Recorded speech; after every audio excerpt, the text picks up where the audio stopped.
आग्रह करूंगा, जो भारत जोड़ो यात्रा से आदरणीय राहुल गांधी जी ने संदेश दिया है, हाथ से हाथ जोड़ो कार्यक्रम को हम लोग इसका शुभारंभ करते हैं। आदरणीय राहुल गांधी जी का ये पत्र आप लोगों को घर घर पहुंचाना है। आप लोगों से आग्रह होगा, जिनके हाथ में पत्र है वो सामने सब लोग ऊपर करके उस पत्र को दिखाने का काम करें।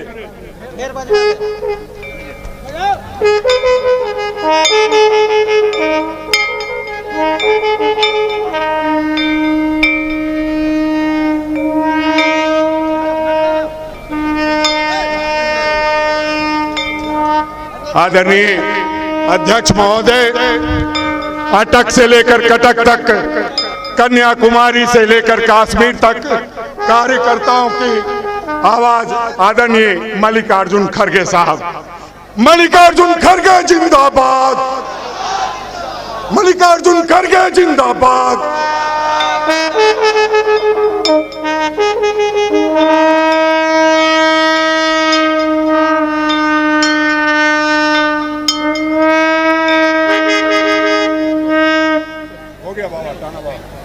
Thank you.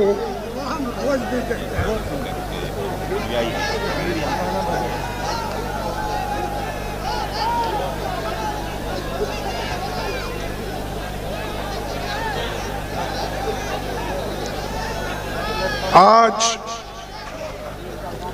हाथ से हाथ जोड़ो कार्यक्रम का शुभारंभ करने के लिए झारखंड की पावन धरती पाकुड़ विधानसभा के श्रीकुंड मैदान में इस मंच पर उपस्थित हमारे incharge general secretary Shri Avinash Pandey ji, parliament के सदस्य श्री सैयद नासिर हुसैन जी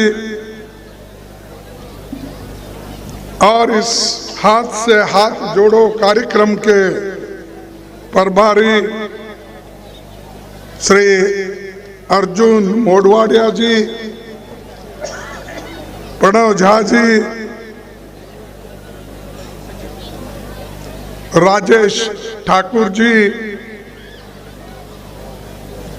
अल्लमगीर आलम जी जो हमारे सीएलपी के नेता हैं, सीनियर लीडर, एक्स हमारे यूनियन मिनिस्टर, जाने माने नेता श्री सुबोध कांत साय जी, श्री बन्ना गुप्ता जी मिनिस्टर, बादल जी minister, Hafizul Hasan minister JMM और श्रीमती गीता कोरा जी एमपी लोकसभा और एआईसीसी सेक्रेटरी दीपिका पांडे जी और विजय हंसा जी एमपी जेएमएम, प्रदीप यादव जी, बंधु तिर्की जी, जलेश्वर महंतो जी और उपस्थित सभी विधायक बंधुओं, जिला कांग्रेस कमेटी के अध्यक्षों और प्रदेश कांग्रेस के पदाधिकारियों और यहाँ पर मंच पे उपस्थित सारे सज्जनों और खासकर इस हाथ से हाथ जोड़ो कार्यक्रम के लिए पधारे हुए मेरे भाइयों बहनों, युवाओं, किसानों, मजदूरों और मीडिया के मेरे दोस्तों, ये झारखंड कांग्रेस के लिए एक महत्वपूर्ण राज्य है। जो झारखंड हमेशा देश के लिए उजाला देता है। अगर झारखंड से कोयला नहीं निकला, सारे हिंदुस्तान में अंधेरा ही अंधेरा छा जाता है। तो ऐसी रोशनी दिलाने वाले मेरे सभी भाई लोग यहाँ पर हैं, और उसी तरीके से आप एकजुट होकर आज भारत जोड़ो यात्रा में भी काम किया। और राहुल जी कन्याकुमारी से लेकर कश्मीर तक 3600 किलोमीटर वो चल के दिखाए, जो नामुमकिन था। लोग ये कहते थे ये कैसा होगा, क्या राहुल गांधी जी कन्याकुमारी से कश्मीर पहुंचेंगे? ये धूप में, बारिश में, ठंडी में, और कश्मीर में मैं भी जब गया था बर्फ ही बर्फ था। ऐसी लंबी यात्रा उन्होंने तय की, इसीलिए की कि देश में जो एक नफरत का वातावरण पैदा हो रहा है, देश में युवाओं को एम्प्लॉयमेंट नहीं है, देश में बेरोजगारी के अलावा इन्फ्लेशन, महंगाई बढ़ रही है। यही मोदी साहब 2014 में ये कहते थे महंगाई की मार, अब की बार मोदी सरकार बोलते थे। अरे भाई, आपने जो महंगाई के लिए लड़ा, मीडिया में अपना नाम बढ़ाया और सभी पेपरों में आपने इतना एडवर्टाइजमेंट किया, इतना एडवर्टाइजमेंट किया, महंगाई मेरी सरकार आने के बाद कम करूंगा, ये कहा उन्होंने। मैं उनको पूछना चाहता हूं, अब कहां है आप? कहां गया आपका स्लोगन? और यही बात तो राहुल गांधी जी पूछ रहे, यही बात मैं पार्लियामेंट में पूछ रहा हूं, और यही बात हमारे कांग्रेस के सभी नेता लोग उनको पूछ रहे हैं, लेकिन उसका जवाब उनके पास नहीं है। जब जवाब आदमी के पास नहीं होता तो वो घूमकर उधर इधर की बात करने लगता है। वैसा ही पार्लियामेंट में आप देखे होंगे कि उनका उत्तर कैसा था। इतना गुस्से में छाती थपथपा के मार लेते थे, और उनके भाषण में उन्होंने यहां तक भी कहा कि मैं एक आदमी सारे देश के अपोजिशन को भारी पड़ता हूं। इतनी अहंकार की बात उन्होंने करी, यानी उनकी पार्टी भी उनके सामने कुछ नहीं। जो नेता उनको आगे बढ़ाए वो भी कोई बात नहीं है, लेकिन मैं मोदी एक ही इंसान भारी पड़ रहा हूं सबके लिए। अरे भाई, तेरे जैसे बहुत लोग हो गए दुनिया में, और हो भी गए, आगे भी बढ़े, फिर बाद में मिट भी गए। तो ऐसी अहंकार की बात मत करो। जवाहरलाल नेहरू जी ने एक बात कही थी, उन्होंने ये कहा था, जो आदमी अपना ही गुण गाता है तो समझ लेना कि उसके पास कोई अच्छे गुण नहीं दिखते, और गुणवत्ता क्वालिटी भी नहीं होती। ऐसे ही लोग अपना बात करते रहते हैं, मैंने ये किया, मैंने वो किया। अरे क्या किए भाई, ये तो आपने कहा मैं गरीबों के लिए एक फ्री सिलेंडर देता हूं, गैस कहा, दिया एक बार। अब देश में जो 7 करोड़ लोगों को पहले मिला था, उसमें से अब इस बार उनको एक सिलेंडर भी खरीदने की ताकत उनमें नहीं है। और ऐसे लोग बार बार कहते हैं कि हमने कुछ किया। अगर कोई किसने गरीबों के लिए किया है, मजदूरों की, किसानों की अगर किसने सुनवाई की है तो श्रीमती सोनिया गांधी जी और मनमोहन सिंह ने की। उन्होंने फूड सिक्योरिटी एक्ट लाया, गरीबों को अन्न देने का काम उन्होंने किया। अब वो छाती ठोक के मैंने 80 करोड़ लोगों को फ्री राशन दे रहा हूं। कहां से दे रहे भाई? जिस देश में एक दाना भी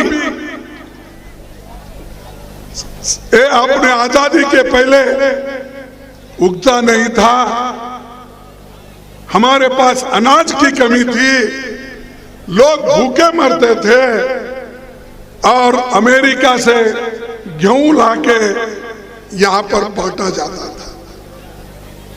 लेकिन नेहरू जी, इंदिरा गांधी जी ने ग्रीन रेवोल्यूशन किया,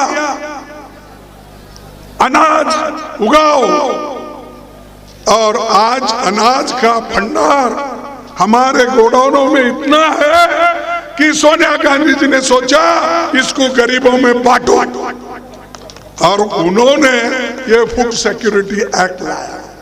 अगर वो एक्ट नहीं लाते, अरे मेरे बाबा तुम कहां देते थे गरीबों को? मनरेगा किसने लाया? मनरेगा स्कीम किसने लाया? आपको मालूम नहीं? अरे मनरेगा स्कीम इंदिरा गांधी जी ने लाया, सोनिया गांधी जी ने लाया। जब सोनिया गांधी जी ने, मनमोहन सिंह जी ने मनरेगा योजना लाकर गरीबों को पेट भरने के लिए कम से कम 100 दिन का काम उनको देना चाहिए, उन्होंने शुरुआत की। और इन्होंने क्या किया इस बजट में?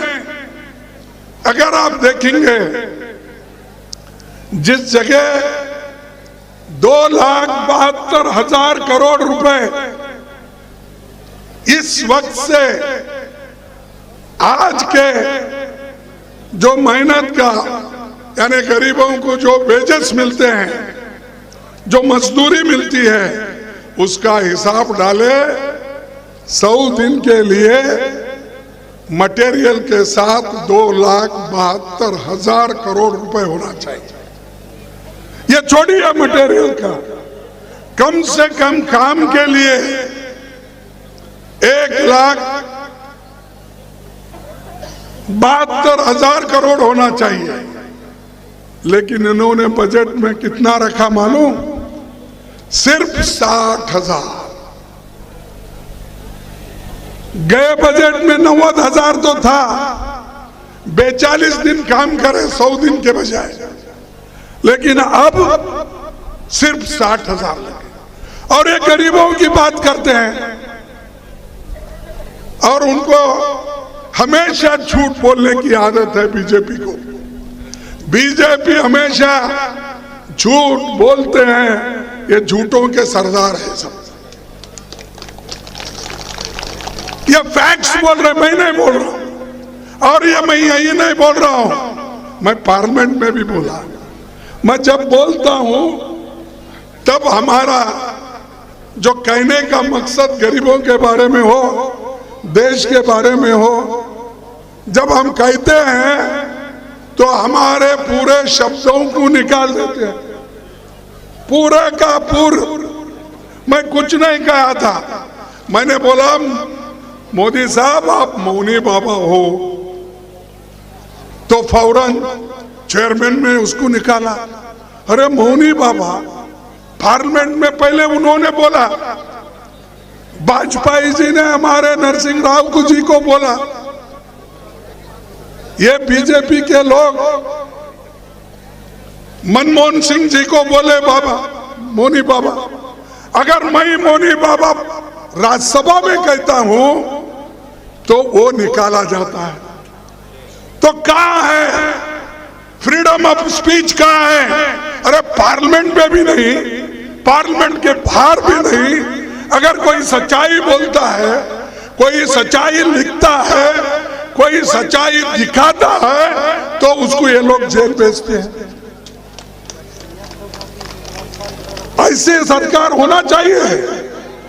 और ये लोग क्या कोशिश कर रहे हैं मालूम आपको? मोदी जी और शाह जी तो तोड़फोड़ में बहुत मजबूत है, तोड़फोड़ सरकार बहुत बनाते हैं। कर्नाटक में बहुमत में थे अलायंस की गवर्नमेंट, उसको इन्होंने तोड़ा। महाराष्ट्र में आघाड़ी की सरकार थी, उसको उन्होंने तोड़ा। मणिपुर में हमारी मेजॉरिटी थी, उसको उन्होंने तोड़ा। गोवा में थी हमारी, नजदीक नजदीक थे, वो भी उन्होंने तोड़ा। हर जगह तोड़ फोड़ करना और तोड़ फोड़ करके सरकार बना लेना और ऊपर से कहना देखो हम प्रजातंत्र के लोग हैं और मैं प्रजातंत्र में विश्वास रखता हूं। ऐसे बड़ी बड़ी भाषण करते हैं। अरे बड़े बड़े भाषण करने वाले थोड़ा चलो, संविधान के तहत चलो, हम कहने से मत चलो। ये बाबा साहब अम्बेडकर ने जो संविधान इस देश को दिया है, उसके तहत आप चलने का सीखो। वो सब छोड़ दिए। कहते हैं संविधान की बात, लेकिन करते हैं क्या? आरएसएस जो बोलता है, नागपुर से जो नोटिस निकलती है या ऑर्डर निकलता है, उनकी बात सुनते हैं। क्योंकि वो धर्म धर्म में झगड़ा लगाते हैं, जाति जाति में झगड़ा लगाते हैं। कभी भी देखो, कहीं भी जाओ, चुनाव नजदीक आते ही हिंदू मुसलमान, हिंदू मुसलमान, हिंदू मुसलमान। अरे क्या यही सब्जेक्ट है? क्या इसी से पेट भरने वाला है? अरे देश को किधर लेके जाना है, ये पहला देखो। हमने तो आजादी दिलाई, कांग्रेस ने आजादी के लिए लड़ाई लड़ी, लेकिन इनका कुछ भी नहीं है उसमें। इनका ना कोई हिस्सा लिया आजादी के लड़ाई में, इनकी पार्टी आई, ना कोई प्रचार भी किया। फिर भी कहते हैं कि हम राष्ट्रवादी हैं, हम ही इस देश को बचा सकते हैं। 60 साल में कांग्रेस देश को डुबा दी। अरे अब झारखंड में कई इंस्टीट्यूशंस हैं, पब्लिक सेक्टर्स हैं, बड़े बड़े कारखाने हैं। ये सब मोदी के पीरियड में ही आए क्या? मेरे को बताना, मोदी के पीरियड जो हम करें वो भी कहने के लिए वो शर्माते हैं। IIT, IIM, AIIMS, engineering college, medical college, सड़क। अरे हमने तो सड़क एक लाइन की बनाई हुई, आप डबल लाइन उसी जमीन पे की है। कई 2 लाइन की हमारी जमीन थी तो 4 लाइन की। हमने इतना रोड बनाया। अरे रोड पहले किसने शुरू किया? जमीन किसने ली? एक लाइन किसने डाली? आज और एक मंत्र खोल रहे हैं। क्या खोल रहे हैं? वंदे भारत ट्रेन। अरे भाई वो लाइन कौन बिछाई? मोदी ने बिछाई। रेलवे की लाइन तुम्हारे जमाने में कितनी बिछाई? हजारों किलोमीटर, लाखों किलोमीटर हमने रेलवे की लाइन बिठाई। उसके ऊपर ये लोग एक नए नए नाम देके रेलगाड़ी छोड़ रहे हैं। और वो रेलगाड़ी छोड़ने के लिए मोदी जी खुद जाते हैं और वहां पर हरी झंडा दिखाकर ये वंदे भारत मैंने किया। अरे भाई, नीचे का रेल का कौन किया? क्या इसके पहले रेल नहीं चलती थी? अगर कोई किसी का 60 स्पीड 70 स्पीड से ट्रेन जाता है तो आप 80 स्पीड किए होंगे, इसका मतलब आप ही किए। ऐसा झूठ, और ये झूठ बोलते बोलते जा रहे हैं। मुझे समझ में नहीं आ रहा क्यों लोग उनके झांसे में आ रहे हैं। ये एक ही नहीं, कोई भी चीज आप देखिए, जैसा कि ये बीजेपी सरकार कहती है कि आजादी उनको 2014 में ही आया, 1947 में उनको आजादी मालूम नहीं है, क्योंकि वो लड़े नहीं, इसलिए वो उसका महत्व उनको मालूम नहीं। ये 2014 में प्राइम मिनिस्टर बने, तब से ये कह रहे हैं अब फ्री इंडिया, मॉडर्न इंडिया। अरे मॉडर्न इंडिया तो पंडित जवाहरलाल नेहरू जी पंचवार्षिक योजना के तहत उन्होंने करके दिखाया। तो इसीलिए तो लाख लोगों को खाने को अन्न मिल रहा है, व्हाइट रेवोल्यूशन, दूध मिल रहा है, बच्चों को स्कूल है। इनके जमाने में 71,000 गवर्नमेंट स्कूल बंद किए। जो गरीब के बच्चे पढ़ते थे, जो गरीब के लोग अपने बच्चों को वहां भेजते थे, 71,000 गवर्नमेंट स्कूल्स बंद। और किसको दिए? जो भी प्राइवेट आते उनको देते गए। यूनिवर्सिटीज प्राइवेट को, सरकारी यूनिवर्सिटीज खोले ही नहीं, क्योंकि वो मुफ्त में गरीब के बच्चों को देना पड़ता है। तो ये जो इन्होंने बार बार कहते हैं गरीबों की बात, यही लोग हमेशा गरीबों को खत्म करने की कोशिश कर रहे हैं। और ये आंकड़े के साथ मैंने बोला। और दूसरी चीज हमने पार्लियामेंट में उठाया था, एक व्यक्ति जिसकी आमदनी 2019 में सिर्फ 1 लाख करोड़ थी। पहले तो 50 करोड़ थी, बाद में 1 लाख करोड़। फिर 2.5 साल में उस अदानी का इनकम, जो इनका दोस्त है, जो उसी प्लेन में बैठकर प्राइम मिनिस्टर शपथ लेने के लिए वो आए थे, उनके दोस्त का आज संपत्ति 13 लाख करोड़ है। कितना है? 13 लाख करोड़।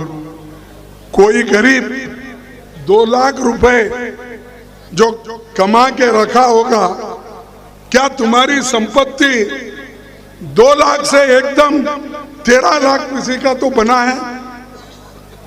कौन सी ऐसी जादू है?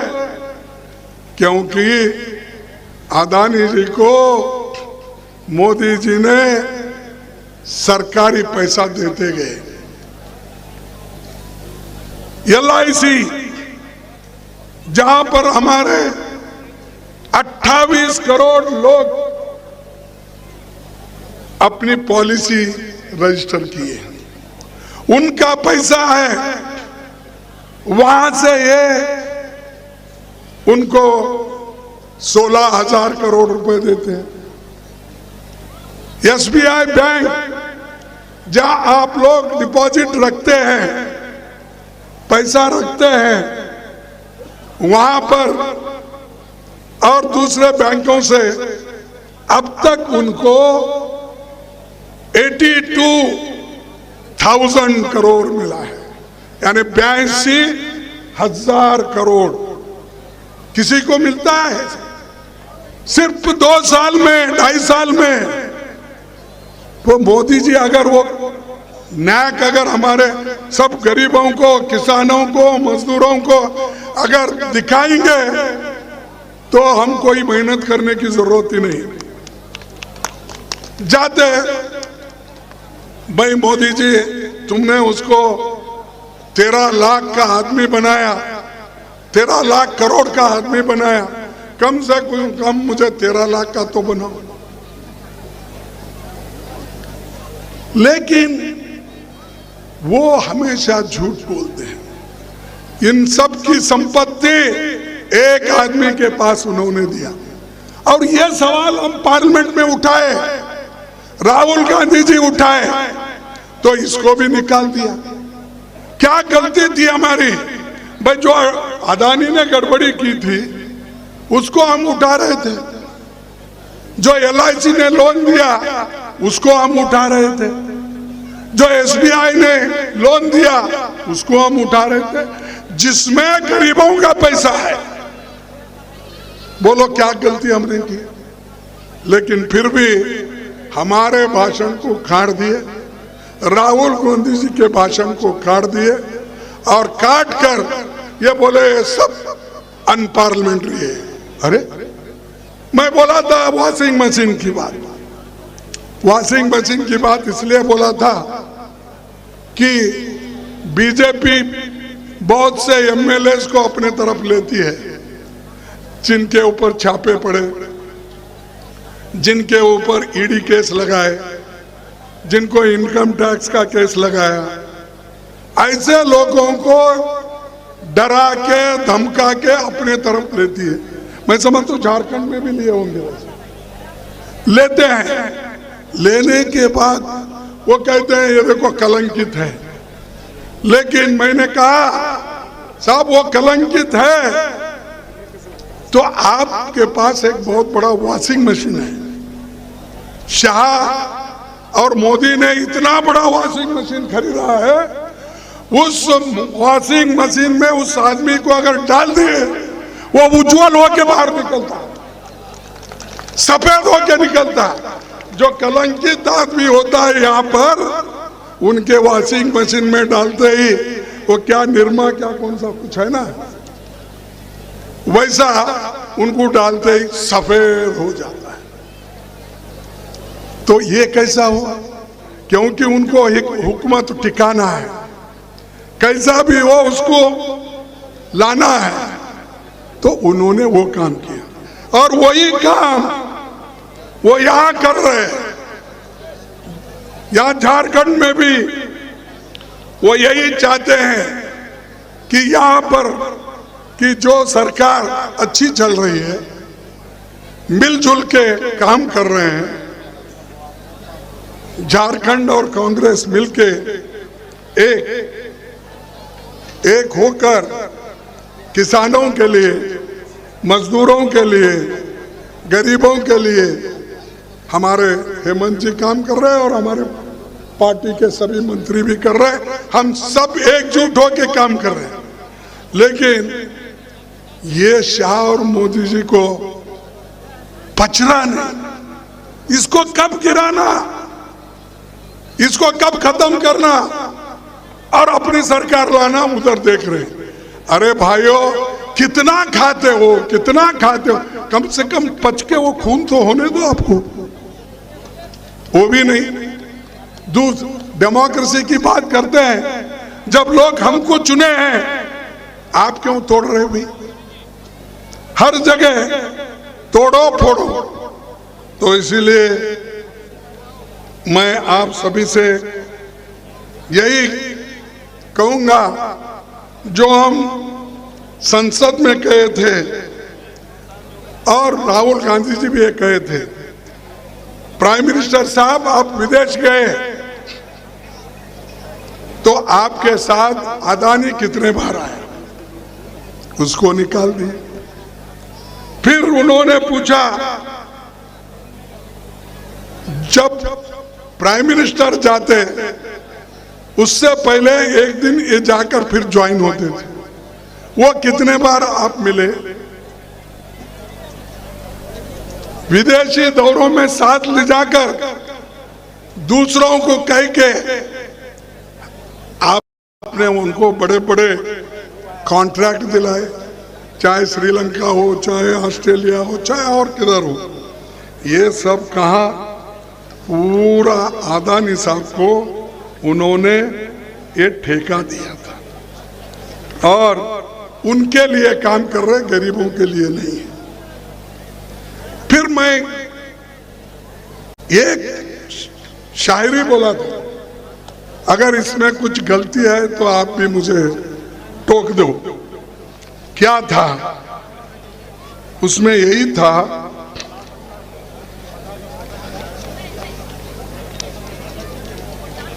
अरे इसमें था, कहाँ निकाले? हाँ, मैंने एक शायरी कहा था तो मोदी साहब के बारे में, तब वो शायरी भी हटा दिए मेरे स्पीच से।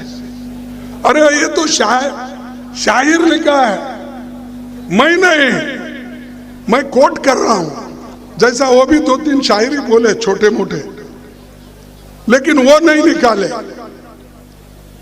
चेयरमैन साहब भी बोले, वो नहीं निकाले।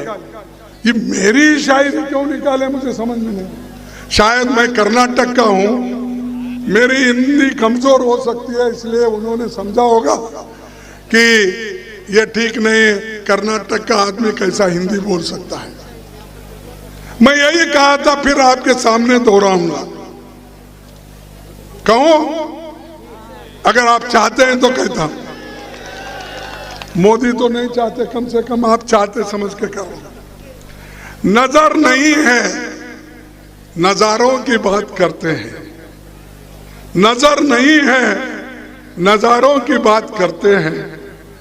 जमी पे चांद सितारों की बात करते हैं। जमी पे चांद सितारों की बात करते हैं। वो हाथ जोड़कर बस्ती को लूटने वाले, वो हाथ जोड़कर बस्ती को लूटने वाले भरी सभा में सुधारों की बात करते हैं। भरी सभा में सुधारों की बात करते हैं। बड़ा हसीन है उनकी जुबान की जादू। भाषण बहुत करते ना अपनी जबान के लिए। बड़ा हसीन है उनकी जबान की जादू, लगा के आग बहारों की बात करते हैं। लगा के आग बहारों की बात करते हैं।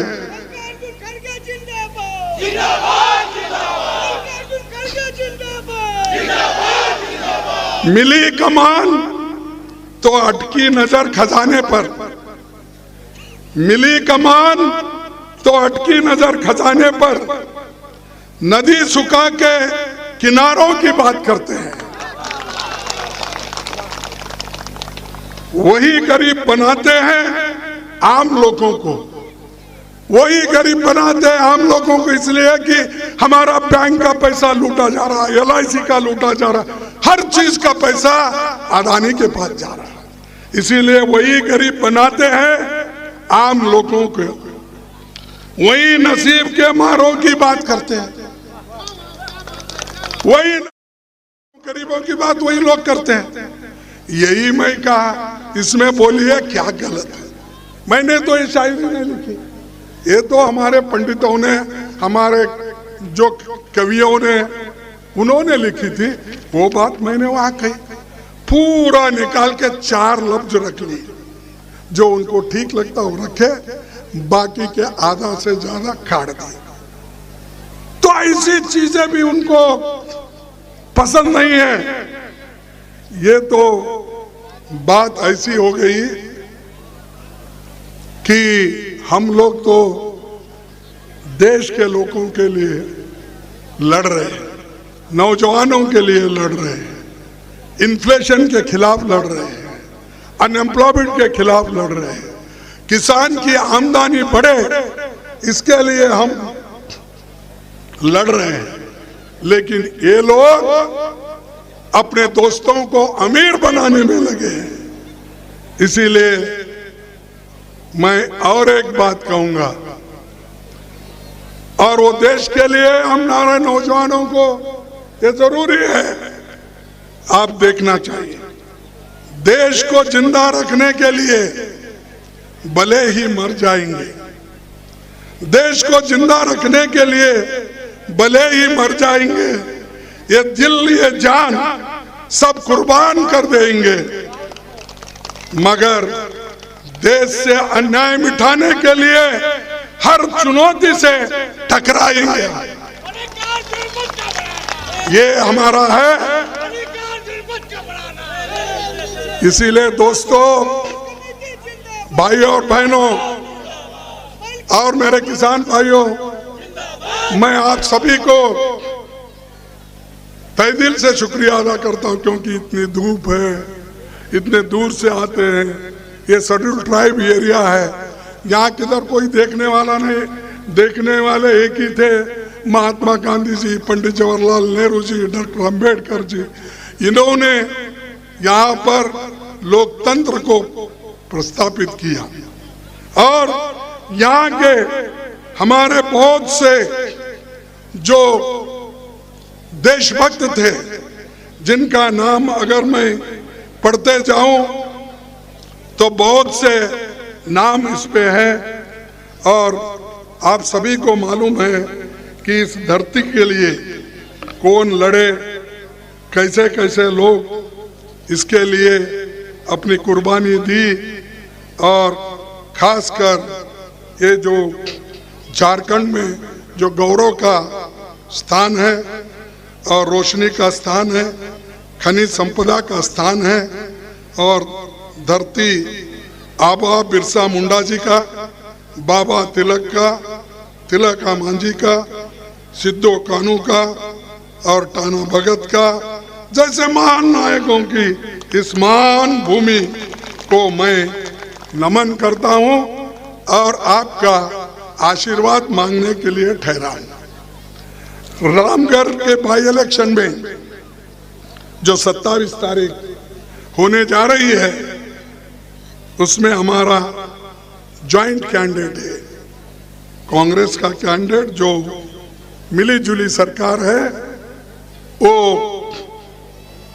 जो हेमंत जी के नेतृत्व में चल रही है, तो हम दोनों मिलके लड़ रहे हैं। बजरंग महातो है क्या हम,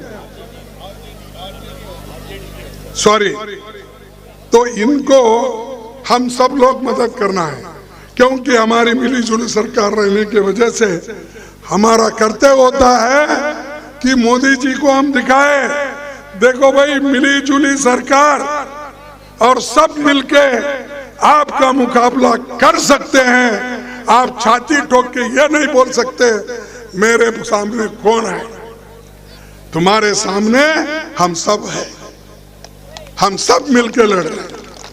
तो मैं आपसे फिर एक बार अपना मत पूछूंगा, आप आशीर्वाद कीजिए, और सभी लोग, मैं समझता हूं कि आप एक होकर हाथ से हाथ जोड़ो कार्यक्रम का पूरा लाभ उठाएंगे, लोगों की समस्या सुनेंगे, और इससे पहले जो भारत जोड़ो की यात्रा आपने कामयाब की, इसीलिए मैं हमारे प्रभावी जो जनरल सेक्रेटरी है अविनाश पांडे जी और अध्यक्ष हमारे राजेश ठाकुर जी, सीएलपी लीडर और सारे नेता लोग यहाँ जो बैठे हैं, उन सभी को मैं अपने पार्टी के ओर से, एआईसीसी के ओर से धन्यवाद देता हूँ। और आप आगे बढ़ते रहो, हम आपके साथ हैं। इसीलिए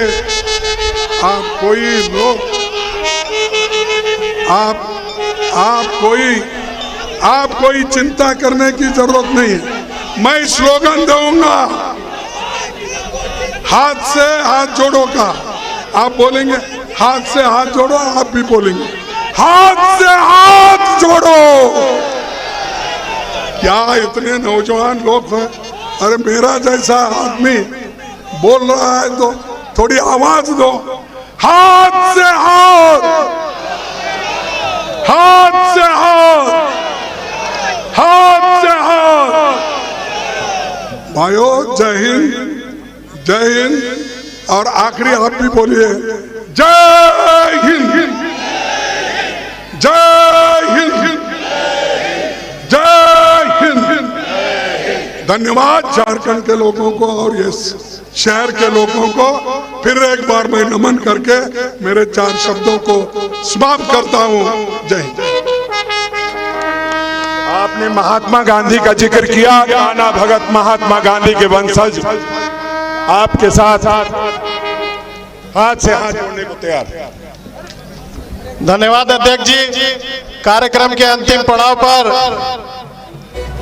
अपने बीच इस ऐतिहासिक कार्यक्रम में अपना उद्बोधन करने वाले हमारे राष्ट्रीय अध्यक्ष आदरणीय मल्लिकार्जुन खड़गे जी का आ रही है कांग्रेस, ली है ये सौगंध, ताली बजाकर तालियां बजते रहे। बुलंद झारखंड आ रही है कांग्रेस, ली है ये सौगंध, चाहेंगे कि अपने अतिथियों का बुलंद झारखंड। आन बान शान मान अब रहे अखंड, मिलके हम बनाएंगे बुलंद